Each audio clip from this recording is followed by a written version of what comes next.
Hello my lovely YouTubers! So in this video we are going to be repotting this Cymbidium. As you can probably see, it definitely needs to be repotted. It is growing out of the side of the pot and the media looks pretty broken down, if you guys can see there. So it definitely needs a repot, needs some of these old dead leaves trimmed off, and probably has some roots that aren't in the best shape either, so we'll go ahead and trim those off as well. Now this particular Cymbidium that we are repotting today is Cymbidium Laura Valine 513 and Cymbidium Baltic Honey Solana Beach, and this is from a orchid nursery in Garden Grove, California. This was the Cymbidium that I picked up at my local orchid society. I got it for $1, so it was a really, really good deal, especially for how large this plant actually is.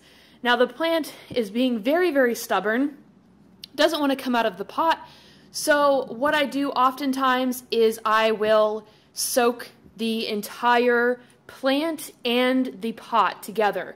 And what I'm using is a gallon of water inside of this bucket here, and I'm using my favorite seaweed and fish emulsion fertilizer. This is Neptune's Harvest.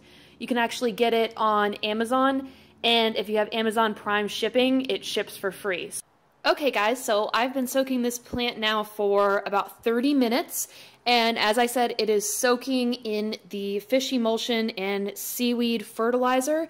Just gives the plant a little bit of an extra boost, but you're more than welcome to use anything that you prefer, Super Thrive, any other seaweed fertilizer, just something to give the plant a little bit of a boost, especially because it does have a lot of new growths. If you can see here, this is a new growth. So it's going to be making a lot of new roots, and that fish emulsion and seaweed fertilizer is going to give it the little bit of a kick it needs. Okay, so since this plant has been soaking, it should be much easier to pull out of its pot. The first time I tried to pull it out, I think a lot of the roots are stuck to the terracotta here, so it's a little bit difficult to pull out the first time, which is why I soaked it. So if you're having problems pulling your orchid out of the pot, try soaking it in some lukewarm water first. So I soaked mine and also fertilized it at the same time, so, you know, kill two birds with one stone. All right, and you just want to gently pull. I'm going to pull the pot to the side here. All right, yeah, okay. Wow, it was really snug in that pot. Look at all of those roots. And a lot of them are really, really healthy. There's a lot of rocks in the bottom here though, so I probably will have to loosen the root ball up a bit. So you can see there's some brick chunks probably at the bottom of the pot that the roots just grew around. So let's see if we can pull some of these rocks out. Ooh.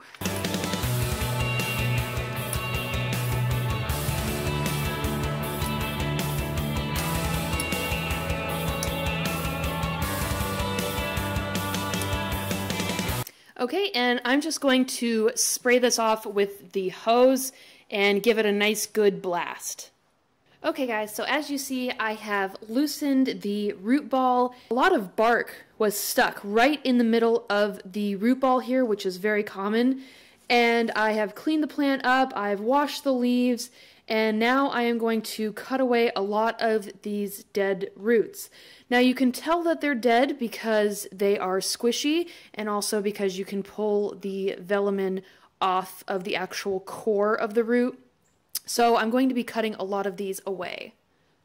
Okay, so just a bit of a close-up so you can see here, you can see the core of the root, and I will show you what a healthy root looks like. This one right here is a healthy root. When I squeeze it, it's firm. It is a little bit bendy. I think I broke this one actually. So hopefully it will be able to recover. And then these over here, these are obviously not good roots at all.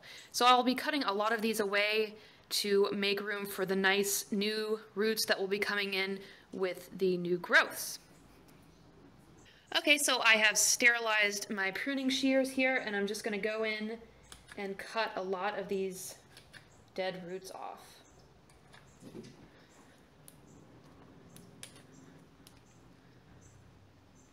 And I'm squeezing them to see which ones are alive and which ones are dead. Because it's kind of hard to tell. I mean, they all look the same color, so this one's definitely dead.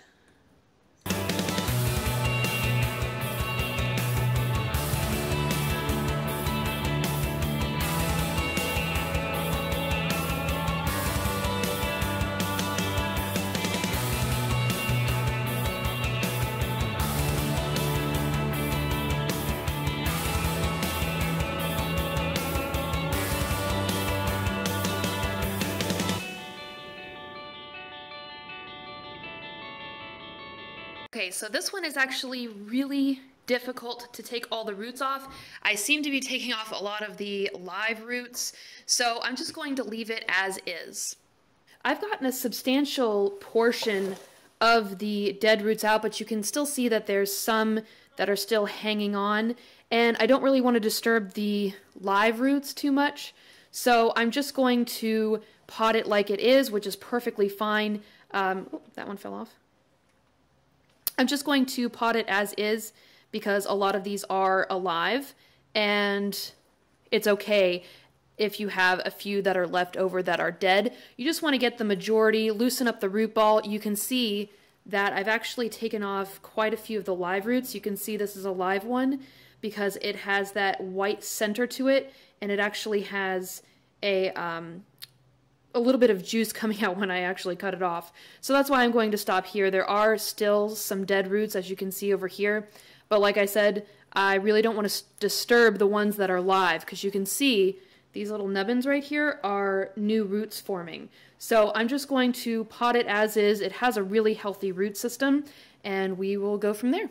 So this is the pot I'm going to be using. It's considerably bigger in diameter than the pot the orchid was previously in, but I really feel that Cymbidiums do really well when they have deep pots. This one was really root bound in this pot here, and I really don't want to use this pot until I've had a chance to clean it. It was just too small for the orchid anyways, so I'm going to be potting it in here. You can see the difference in the diameter. But I have packing peanuts at the bottom here. You guys know how much I love packing peanuts. I think orchids do really well when they have packing peanuts down at the bottom. You can also use rocks like was done here. Just something at the bottom so you're not using so much media, and so that there is air moving around the pot, because you see this one didn't have a lot of air movement. It just had this single hole here. Same thing with this one, although it does have more holes. There's holes on each of the corners here. Corners, it's a circle, whatever. Anyways, so I put about an inch of packing peanut down at the bottom of this pot, so in reality it's about this size. Okay, so the medium that I'm going to be using for my Cymbidium is one of my own concoctions. It's just small perlite, which you can find at any home improvement store, and a small grade fir bark, which I actually picked up at my local nursery, and then also a large chunk bark.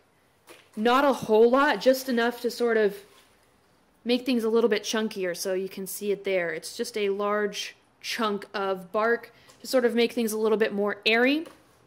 Cymbidiums are terrestrial orchids, and so they like to have almost like a Paphiopedilum type mix, but with a little bit more air.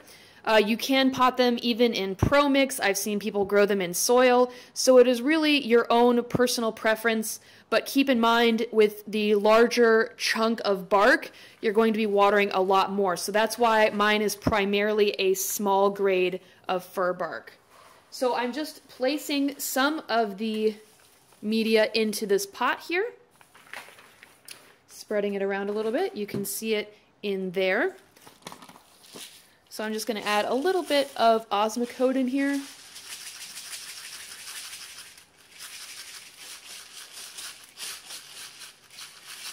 And this is just a slow release fertilizer, and that's because Cymbidiums, they do like to be heavily fed during their growth season. Okay, maybe this is a little bit of a better angle. So I'm going to place the orchid into the pot here. And there's no new growths over here, but there is a new growth right here, if you guys can see. So there is a new growth right there. So I'm just going to place this guy right in the middle of the pot. And I like having the bulbs even with the top of the pot here so that the base of the bulb is resting just on the media. So when I pot this guy up, you guys will see that this bulb right here is going to be resting just on the top of the media. And that's the way that I like to do it.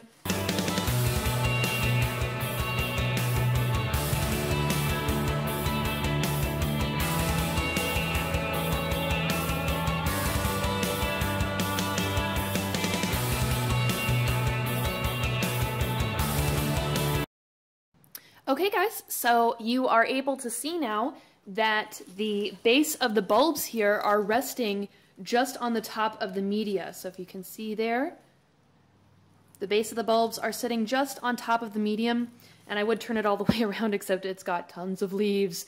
So that is it. That is how I repot my Cymbidiums, and this small grade of fir bark should be just the right amount of moisture, and I can't wait to set these guys outside. It's still a little bit too cold.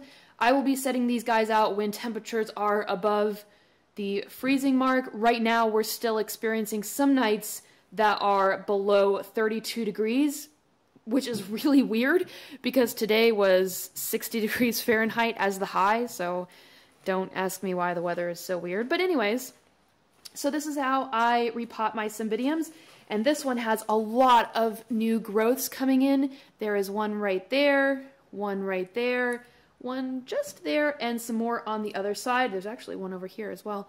So lots of new growths on this guy, and I'm very excited, looking forward to whenever it blooms. Alrighty guys, thank you so much for watching my video. I hope it was informative for you, and you know the drill. If you have any comments or questions, go ahead and leave them down in the comment section of this video and I will respond. And as always, I love you guys, and stay tuned for more videos like this one in the future.